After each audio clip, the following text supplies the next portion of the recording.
Hello, ladies and gents, and welcome to Coach's Corner. You might be thinking, this isn't Hanno, but who the hell is this? And this is Sani, that sports guy, bringing you all things Group E in the World Cup. It's ridiculous. I mean, who even thought the World Cup would be taking place in the winter? I'm currently sat in my office at work thinking about the winter because it's absolutely freezing out there. But listen, we've got to go through Group E. There's some absolute heavyweights in this group, and I can't wait for the World Cup to start, and this group in particular to make its mark on the FIFA 2022 World Cup. So let's start off with the team that I think is going to be finishing top of this group. Now that is Germany. It's a weird one with Germany. We all know in 2018 they were the champions going into that tournament. Unfortunately, they fell out the group stages, which was a bit of a shock after losing to Mexico, coming from behind to beat Sweden with that infamous Toni Kroos free kick. And then of course, losing that incredible game at the end against South Korea, which effectively made them exit the competition at the group stages, which obviously meant that the World Cup curse of the champion not winning the next World Cup and obviously exiting at the group stage continued, especially in what's taken place in the 21st century. But I digress. Germany had a weird couple of tournaments. We all know in the group stages in 2018 they exited, 2022 as well in the Euros. They of course, or 21, sorry, in the Euros. They lost to England in what was the first time they'd lost to England in 56 years or something stupid like that in the knockout. So a massive loss. They obviously lost their manager, Joachim Löw. They've lost a few players along the way, more veterans. They've started to blood a bit more youth. And of course, they've got Hansi Flick at the helm, who I think is starting to show and prove why he is a great manager and his mark on this Germany team. Now, I'm really intrigued to see Germany. They've got some very, very good prospects, such as Musiala. I think the way they're going to be playing in terms of their formation as well, I think it's going to be really interesting. So if we go through their players quickly, some of their names I think are going to be very, very good this World Cup. I think Kimmich is going to have another good tournament. We're talking about the season. This is a thing. Having the World Cup in the winter means I might, be mixing my words here. But listen, the World Cup, that's what it is. I think Gnabry might have a good World Cup. But I think the one I'm looking forward to is Sani. I think he's been really good for Bayern since he's had this season. This whole year, I think, has been really good for him. I know they exited to Villarreal earlier in the Champions League this year in 2022, but I think Bayern have been good, and I think Sane's been a big part of that. I think looking at their team as well, they're solid at the back, I'd say. I don't think the 3-back really suited them last year, so I think this is going to be a good fit for Germany. Now, the big question is, can Hansi Flick bring that swagger back? I think it will. And Germany are that team that sometimes you might think they're unfavoured, but they'll go quite far. Now, I think in terms of the X factor or maybe the breakout candidate, I think Musiala is definitely the breakout candidate. And in terms of the maybe who they're missing, I think maybe Werner. I know Werner hasn't had the best season in terms of his time in England, in terms of Chelsea, but I do think Werner could be a miss. Now, if you think about it, they're probably going to play Havertz up top. Now, Havertz is a good player, but he's very languid, and I don't think he presses as hard as Werner. Now, Werner, I think, gives you that, and he gives you pure pace. Now, imagine that, Sane, Gnabry, and Werner. That's a big threat. But I'm looking forward to it. They've got Japan first game. I think in terms of points, I think they'll get about 7 points. I think they'll have 2 wins and a draw. And I think they'll be going further than people think in the competition. Now, the important thing now is who finishes second. Now, I think Spain finished second, and this is something really important to consider because whoever finishes second in this group will face the winner of Belgium's group. Now, this is really important because can you imagine Belgium, who are probably fancied to win that group, taking on Spain or Germany? That is a very, very, very tough matchup at the last 16. But this is a beautiful game, and this is why we love football. So moving on to second place, who I think will finish second place, that is, and that is La Roja, Spain.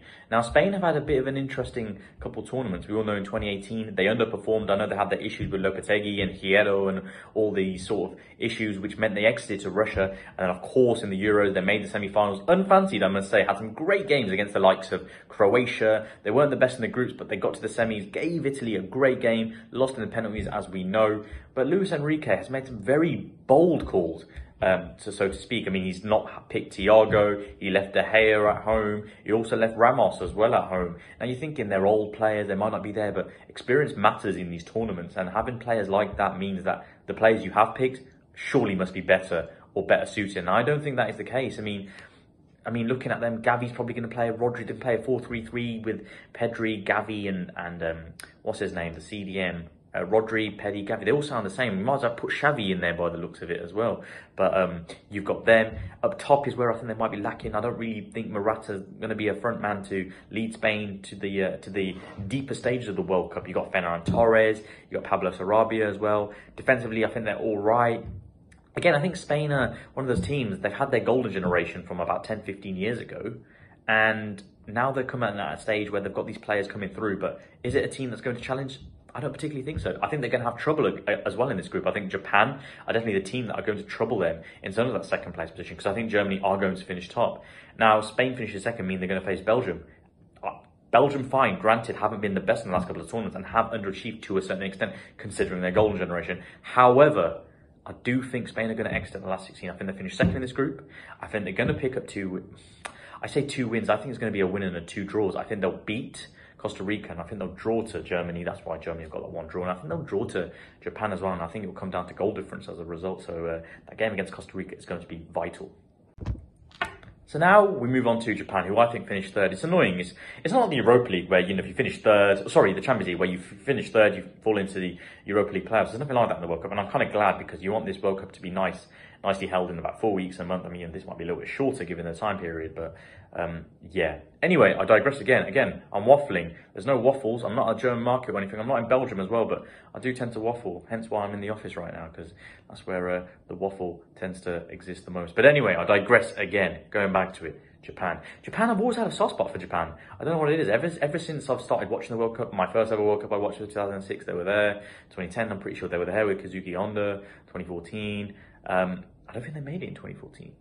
I might be wrong. And then 2018, we all know that crazy game against Belgium in the last 16, where they should have won, but they shot themselves in the foot at the end. But anyway, Japan. I think Japan have got a good team. They've got players like Minamino, Asano at Bremen, Yamane, Tomiyasu, who I use obviously at Arsenal, Yoshida, who obviously used to play at Southampton, Kamada. They've got some good players, Japan, and they play good football.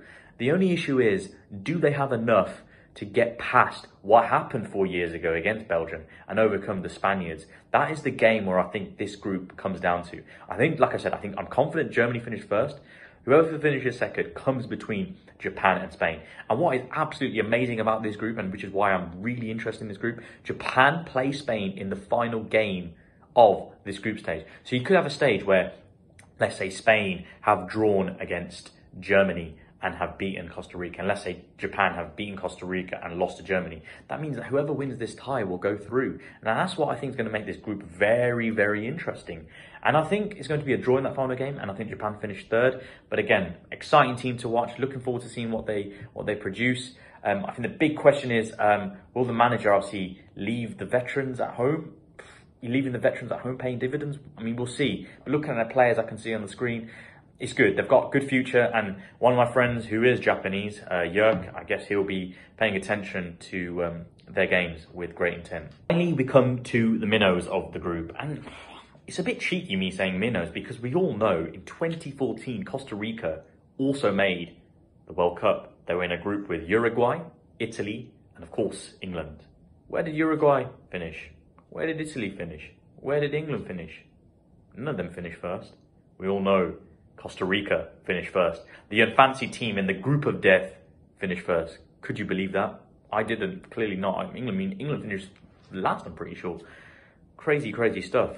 But going back to it, Costa Rica, I don't think they're going to have a tournament like they did previously. I think Germany and Spain are a hell of a lot better than the teams in that group, although those names you say make you think, wow. I also think as well that the players that they had then, such as Joel Campbell, who obviously used to be at Arsenal at one stage in Olympiacos, Brian Ruiz, who was at Fulham, all these players I don't think are the same anymore. You've got Borges as well. A lot of these players, they don't play at that top level anymore, and I think they had a great run in 2014, but I don't think they're going to replicate it this time around. It's going to be interesting to see how they play. Again, they are a good team to watch. They fight really hard, but I think Costa Rica, again, they had their moment in 2014. And in the words of AJ, the first time was so nice, you didn't have to do it twice. Changed it a little bit because AJ says you do have to do it twice. But anyway, the point is, I don't think Costa Rica get far. I think they finish fourth. I think they lose every single game as well. But for a country like Costa Rica, with all respect, finishing in a World Cup 32, I think it's a great achievement. A team that isn't very fancy, doesn't have the resources that other teams, especially in the CONCACAF, have. You have to give credit where it's due. And I think it's a great experience. I mean, I remember 4 years ago, Panama made the World Cup. It's fine. It's not about them going further in the competition. It's about being there, showing their fans and showing their country a bit of pride, a bit of passion. And that's what it's all about. But of course, that ends my prediction for Group E. Make sure you check out all the previous groups and forthcoming groups that Hanno will have on his channel. Make sure to obviously subscribe to Hanno's Coach's Corner. If you're interested in hearing more from me, my name's Sani, that sports guy. I have my channel, Sani, that sports guy. And my Instagram's obviously the same as well. Check it out. Give it a follow, give it a subscribe if you find it interesting. But as always, guys, thank you very much for watching. Make sure to like, comment, share, and subscribe to Hanno Coach's Corner. And until next time, peace.